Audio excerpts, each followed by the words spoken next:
Okay, let's get ready to rumble. Western Cape, can you please come up? The floor is yours.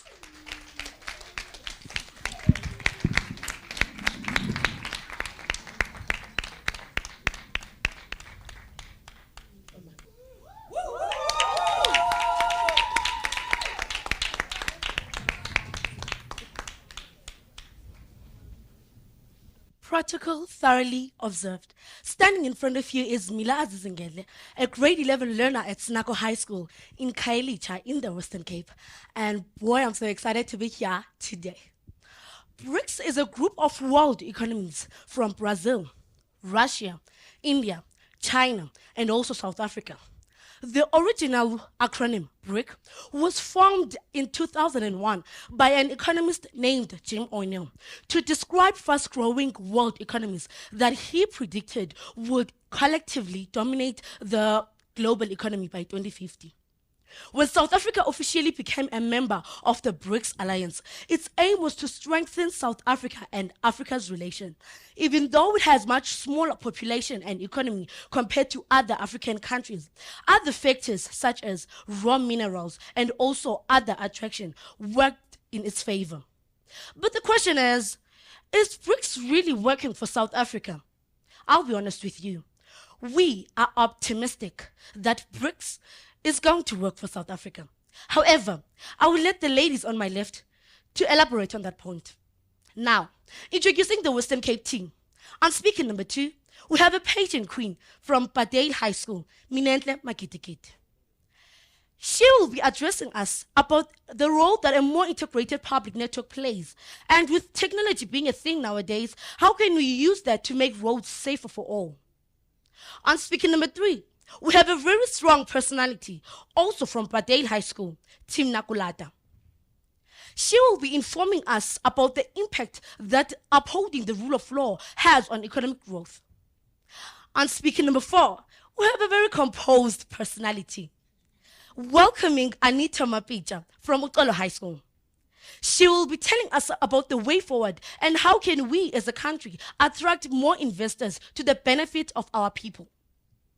On speaker number 5, as they say, save the best for last, presenting Akanyile Kotsini, also from Padale High School. She will be summarizing the topics that speakers number 2, 3, and 4 have presented. Ladies and gentlemen, fasten your seatbelts. It's about to get heated up here. Over to you, Mineta Makiti.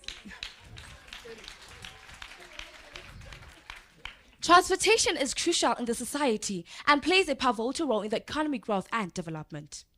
Road-front transportation is the backbone of trade and commerce in the European continent.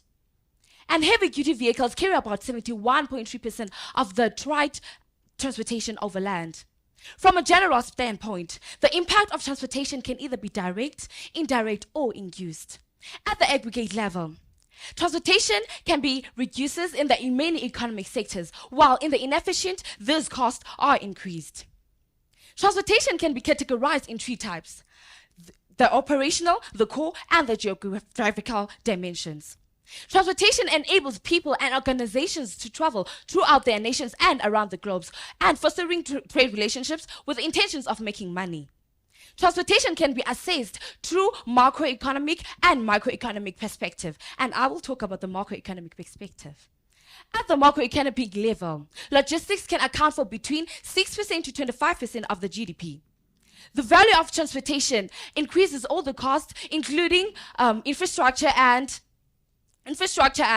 vehicles, including all the for the advanced economy. With IoT sensors, connected traffic lights, cities can enjoy more improved roadways.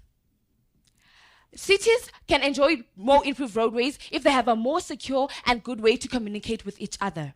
In addition, technology makes it possible for the concerned authorities to collect and analyze day-to-day data.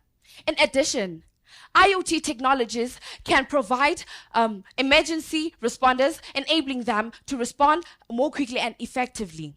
For example, in rural Morocco, when their roads improved from 17% to 54%, when their roads improved from 17% to 54%, their roads improved, and in Lima, an additional 100,000 jobs were distributed to the people in the poorest districts thanks to the new introduction of a new metro line. Thanks to the introduction of this new metro line, because it has enhanced the resilience of the development of countries. Over to you, Timna Kulata. According to the Constitution of South Africa of 1996, South Africa is a sovereign and a democratic state. The Constitution is therefore the supreme law of the land, and it is the foundation for the rule of law. No matter who we are or where we live, the rule of law affects us all. It is the foundation of communities of justice and peace, underpinning development and respect for fundamental rights.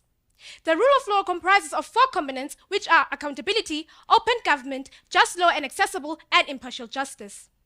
In terms of the Constitution of Section 9, everyone is equal before the law. However, the unwillingness on the part of the police to prosecute the political elite is a threat to the rule of law, because this creates an impression that the political elite are above the law.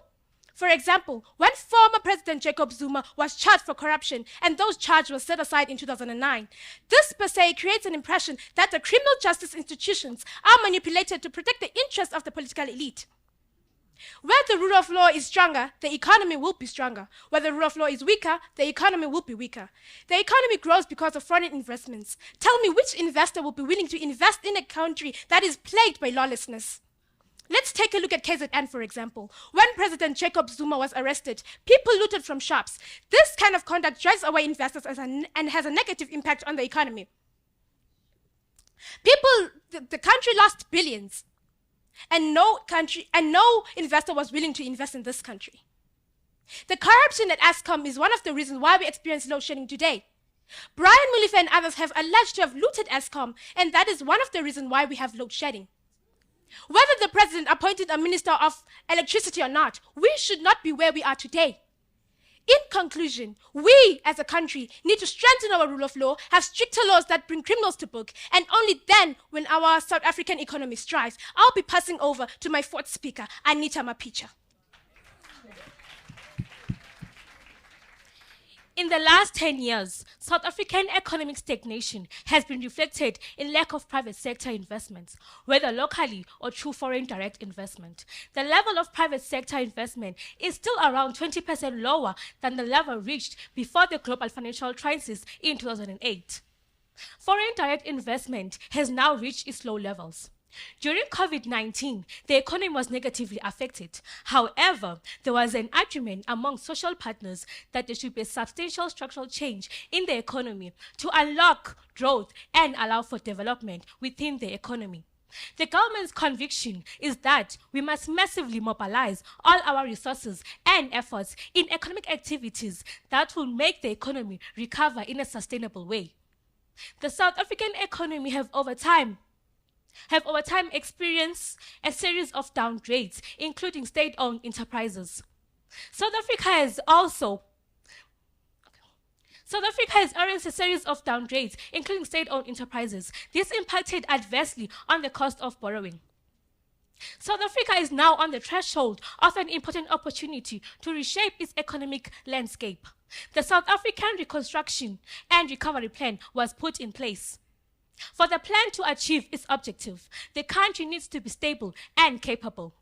President Cyril Ramaphosa communicated our determination as a country in responding to the COVID-19 crisis when he said, "We are determined as a country not to return where we were before the coronavirus, but to forge a new economy in a new global reality."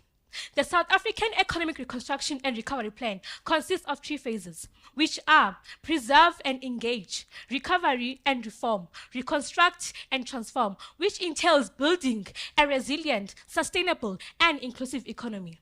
In terms of the plan, the following priorities were put in place: mass public employment intervention, energy security, and also macroeconomic interventions. To ensure the implementation of the plan, the following key enablers will be put in place: resource mobilization, social compacting, skill development, and economic diplomacy, and further integration into the African continent.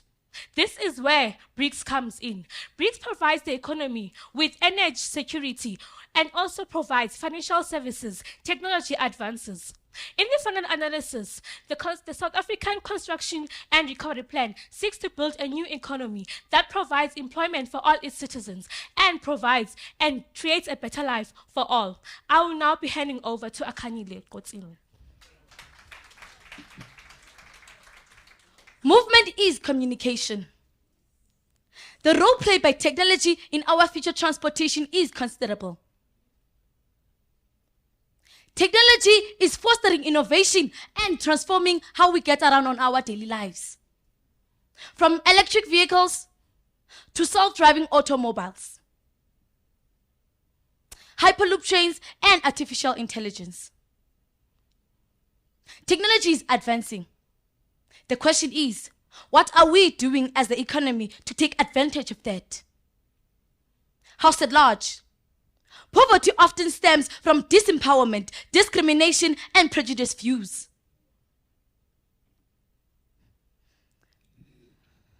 The rule of law is implemented to stabilize human beings, to stabilize the economy. So tell me, which investor would want to invest its money on a lawless economy? Which investor would want to put their money, injecting their money on an economy, in an economy that is doomed to the ground? My third speaker has said, whoever you are, wherever you are, the rule of law affects all of us. In conclusion, we as the Western Cape team believe that with efficient transportation, a stronger rule of law, and the implementation of South African Economic Reconstruction and Recovery Plan, there is not an iota of doubts in our minds that the country will return to a state greater than it was before. It has been a pleasure tutoring you all with worded speeches and statics. Have a great day. Thank you.